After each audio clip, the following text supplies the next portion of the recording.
Welcome to a beautiful, beautiful day in the life of the suburban grower. I hope all is well with you guys. Honestly, I just wanted to do sort of a short video. I always say short and then it ends up 15 minutes long. But just wanted to reiterate something that I seen today, and I have been mentioning it. I watched my protege today, Lead Farmer 73, and some key things stuck out to me.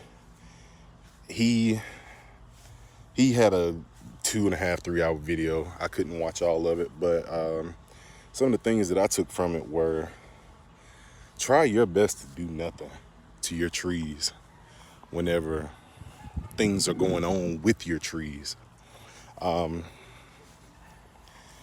The reason why this is so important, as you guys know, this tree here, the Anna apple tree, the one that produced so many fruit for me, was having a lot of issues dropping leaves. This is probably about 30% of the leaves that it had on it. And they've all shed it off. And like I told you guys, I like to show you real-time issues. I mean, what good would it do for me to have my own YouTube page and only show you fruit, only show you the things that you want to see, only show you the good things? Today I want to show you the bad things. Now, this tree is in a lot better shape than what it was, but I don't know if you can see that a lot of this stuff is new growth. And you may ask me, well, Jalen, why do you have new growth on your tree? Because I, like everybody else does, I jumped on one of the forums and decided I was going to use one of those little kinky methods and spray my tree with dish soap. So another thing that I did trying to graft is I opened a spot up on this tree for infectious bacteria and things along that nature to get into my tree and infect it. And I'm gonna show you what happened when I did that. Okay, so this is my Dorset golden apple tree. And as you guys can see, it has plenty of chlorosis, and look at, oh, it's just crispy. These leaves have just disintegrated. And as you can see, it's a lot smaller compared to that one. You can clearly see how thick that trunk is. And what's happening is this one is really having a hard time catching up. It is still alive. I've been watching those leaves grow for the last month. But ultimately, when these leaves get to the size that they're supposed to be, they're crisping up, because I can't make anybody understand that does not stay in Texas, especially Central Texas. It is hot. And when I say hot, we're at the point now where we're getting under 100, but it's 97, 98 degree days on the regular. So we've had some issues. But like I said, I just didn't want to sugarcoat anything. I wanted to show you guys some things that I've had to deal with in this super arid and dry climate that we stay in, which is 8B, Killeen, Texas. So this is my Satsuma, Arctic Frost Satsuma. I'm going to tell you something, guys. I know this tree looks horrible right now, but 2-3 years from now, I'm planning on this tree being about another 2 to 3 feet taller than what it is, and probably another 2 to 3 feet wider. And by that time, I'm almost certain that I will have some fruit on this tree. But what I wanted to let you guys know is, and I hit it with the weed eater, not paying attention. But what I wanted you guys to know is, if you're looking for a tree that can survive above what 20 degrees, this is the one. This is the one. This guy, I didn't even protect this tree last year. And it did set flowers this year. However, they did not do anything. I have not pruned this tree whatsoever. And honestly, I'm probably not going to. This guy right here, my goodness. The only thing that I can say about this tree, and this is a Valencia orange, if you're in zone 7 through 9, I would say 7B through 9. Well, hold on. If you're in zone 7B, you can get one of these and leave it in a pot. I'm going to be a little hard-headed. I'm going to leave it in the pot this year. I'm going to let the rest of this green bark turn white like this, and then I'm going to go ahead and stick this guy in the ground and just really do exactly what it takes to obviously make sure I don't lose it. Now, this guy is doing phenomenal. I don't have any complaints whatsoever.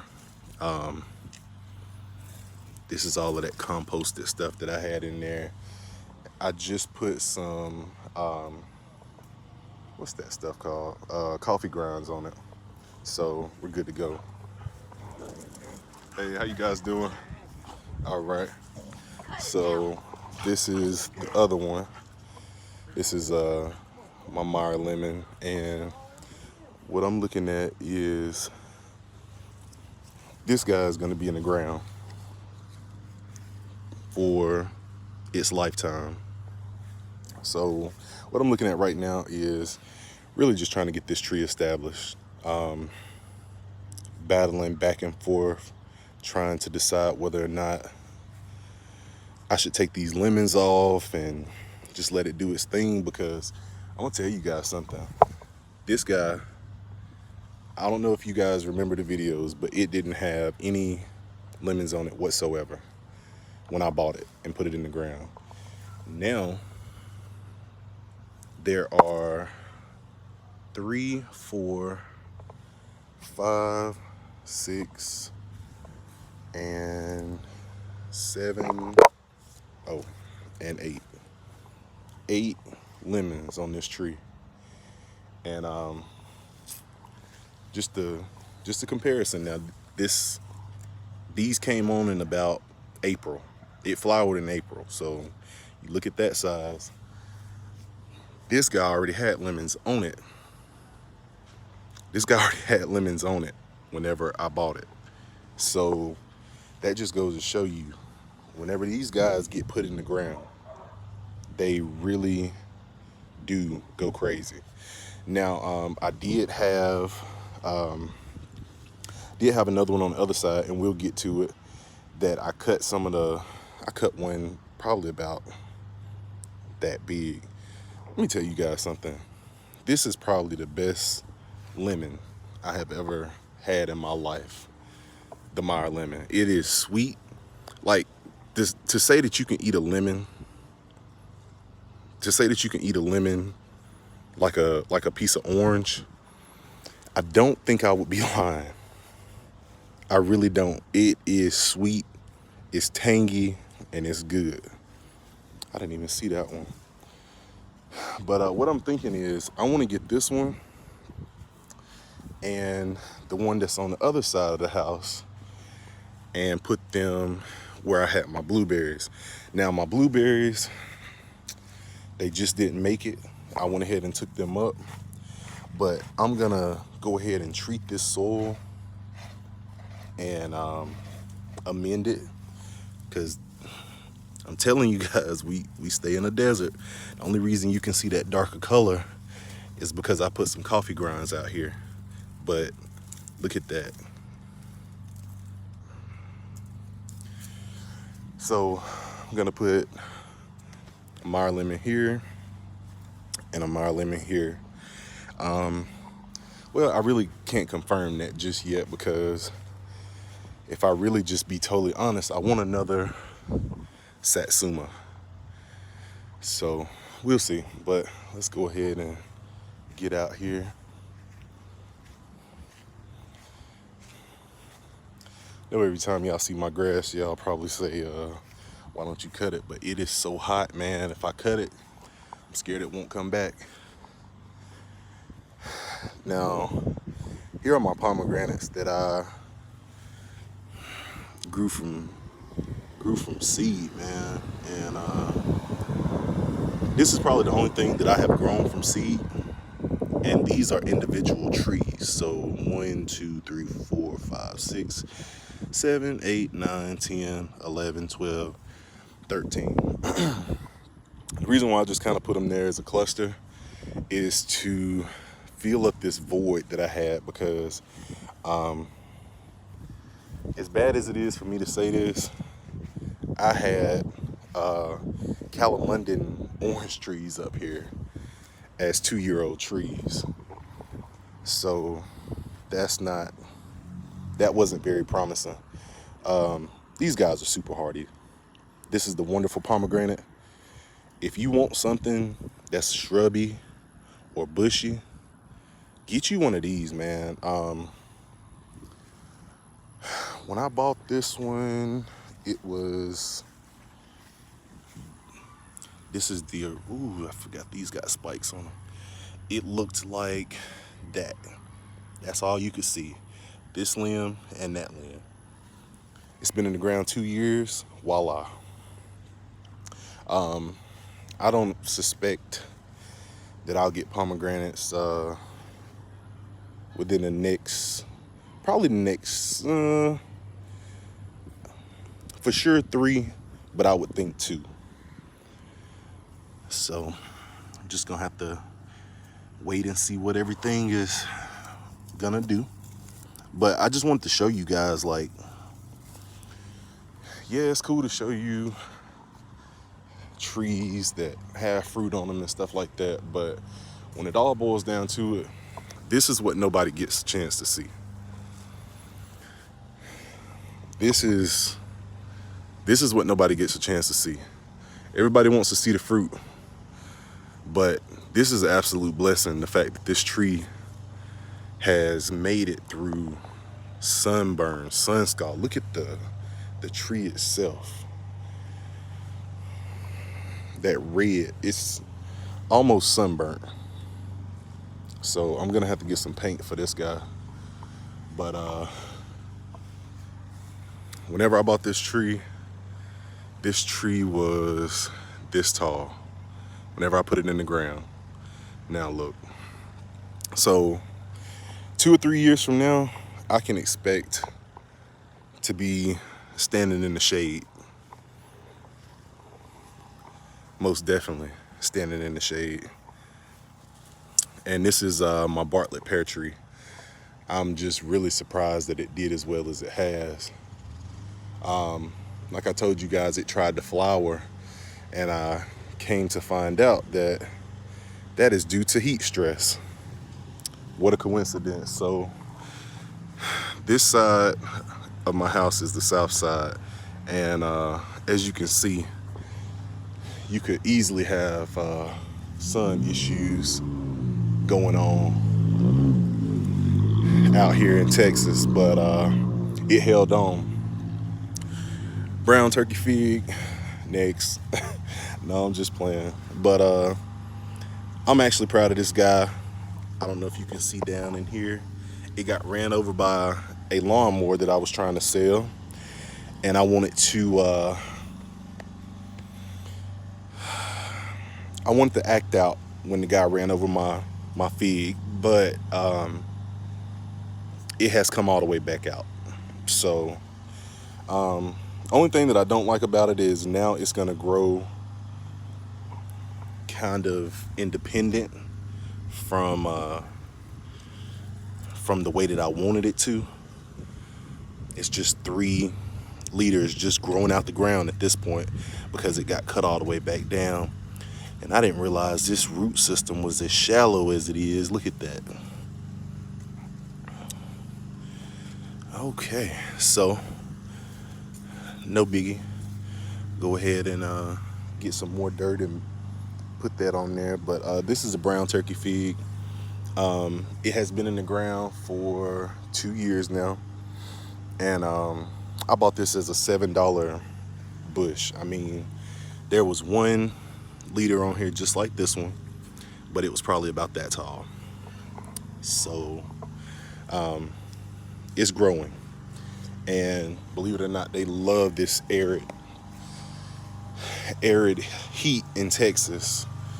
This is my Alberta peach. Again, I'm sure you guys have seen this and are very familiar with it at this point.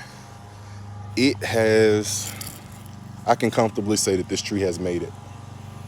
If it made it this far into the summer, it won't have any problems. I kind of did what I wanted to do and planted it in the dead of summer. I think I said I planted this one in June. So I know you guys didn't even see him. But yeah, I planted him in June along with my other one, and it's gonna do well. I cannot wait to test my theory about this microclimate that my house is gonna create, because in the winter solstice, the sun sets sooner, and the sun is going to be on this side of the house around the corner. So I can't wait. It's no longer going to be like this in the wintertime. And in the wintertime, that's when I need this tree to literally be over here freezing. And the reason is, this tree takes 750 chill hours. I've seen this tree listed somewhere between 650 and 750. I need it to be more around 600, because that's around how much chill hours we get naturally. But like I said, with the way that my house sits, hopefully we can get some good shade over here and create sort of a microclimate to make sure that we get the peaches that we expect to get. This is my other Meyer lemon, and you guys, I'm so excited. I'm extremely excited. If you look at all the light green foliage on this tree, you can see where there were gaps. This tree didn't have any leaves on it. Didn't have any leaves on it whatsoever. This is the one that I said did all of the fruiting and didn't have any leaves on it.